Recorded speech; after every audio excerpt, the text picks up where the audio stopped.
কিছু দেখা নাও দেখে না, যা কিছু শোনা যাও শুনে যাও, পাবে না সময় হয়তো। এবং কাছের বিনোদন প্রেমী বন্ধুরা, আমি আপনাদের বিনোদন বন্ধু নিঝুম সরকার। শ্রোতা বন্ধুরা, আজকে আপনাদের মাঝে সরাসরি চলে এসেছি আমাদের আশিক তালুকদার ভাইয়ের এই পেজে। শ্রোতা বন্ধুরা, আমি শুরুতেই চলে যাব গানের ভুবনে। এই যে গানের ভুবনের শুরুতেই ওপার বাংলার জনপ্রিয় কণ্ঠশিল্পী কুমার শানু কিভাবে গান করে এটি চেষ্টা করছি কুমার শানুর সে আকর্ষণীয় গান আপনাদের মাঝে উপস্থাপন করার জন্য। তোমাকে শোনাবো বলে এসেছিলাম, জীবনের প্রথম সেই গান, সে গান তো গাওয়া হলো না, সে গান শোনানো হলো না, জীবনের প্রথম সেই গান, ও জীবনের প্রথম সেই গান। কুমার শানুর কণ্ঠে গান শোনার পরে শ্রোতা বন্ধুরা চলে যাচ্ছে বাংলাদেশের সেই জনপ্রিয় কণ্ঠশিল্পী প্রয়াত এন্ড্রু কিশোর স্যার। উনি কিভাবে গান গাইতো?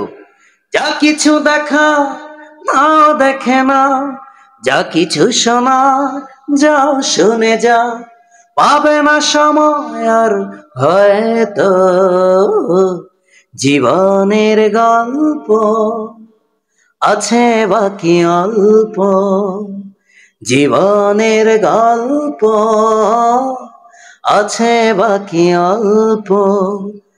জি শ্রোতা বন্ধুরা, জীবনের গল্প আছে বাকি অল্প, তাই তো যা কিছু দেখার নাও দেখে নাও, যা কিছু শোনার যাও শুনে যাও। শ্রোতা বন্ধুরা, এখানেই শেষ নয়, রয়েছে বাংলাদেশের একজন জনপ্রিয় কণ্ঠশিল্পী, উনিও প্রয়াত খালিদ হাসান মিলু। উনি কিভাবে সিনেমাতে গান করতেন, যেমন বাবা কেন চাকর।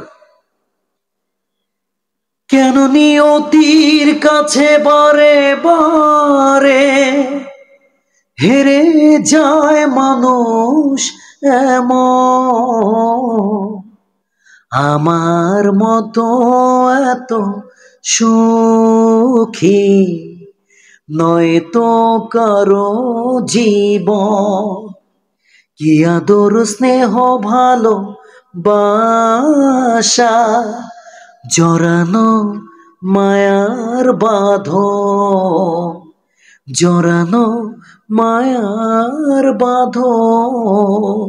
গানে ছিল কত ধরনের ভালোবাসা, কত আবেগ, গানে ছিল মানুষের কথা, আল্লাহর কথা, নবীর কথা, পীর মুর্শিদের কথা। কিন্তু এখনকার নানান ধরনের গান আমাদের সঙ্গীতটাকে নষ্ট করে দিচ্ছে, একথায় অপসংস্কৃতিতে ভরে যাচ্ছে বাংলাদেশ। আসুন আমরা আগামীর প্রজন্মকে বাংলাদেশের ঐতিহ্য, বাংলাদেশের লোক সংস্কৃতি বোঝানোর মতো গান শোনাই এবং তাদেরকে ভালো গান শোনানোর জন্য অনুপ্রাণিত করি। শ্রোতা বন্ধুরা, এর আগে আপনারা অনেক তারকাদের অনেক ধরনের ডায়লগ এবং সংলাপ শুনেছেন, কিন্তু বাংলাদেশের ভিতরে আমি নিঝুম সরকার প্রথম ইন্টারনেট ওয়েবসাইট যখন ছিল না, ইউটিউব ছিল না, তখন বাংলার বিভিন্ন প্রান্তে নানান ধরনের স্টেজে নানান ধরনের সিনেমার ডায়লগ করতাম। জি হ্যাঁ শ্রোতা বন্ধুরা, আর সেই জায়গা থেকেই কিন্তু আমি নিঝুম সরকার হয়েছি।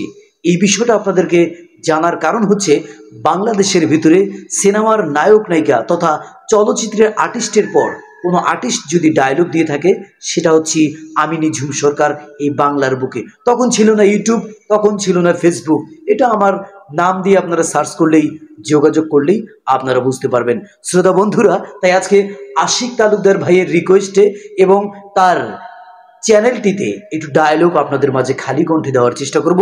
অবশ্যই আমাদের এই ফেসবুক পেজটি যদি, এই আমার ভিডিওটি যদি আপনাদের ভালো লাগে, একটু লাইক কমেন্ট করতে ভুলবেন না।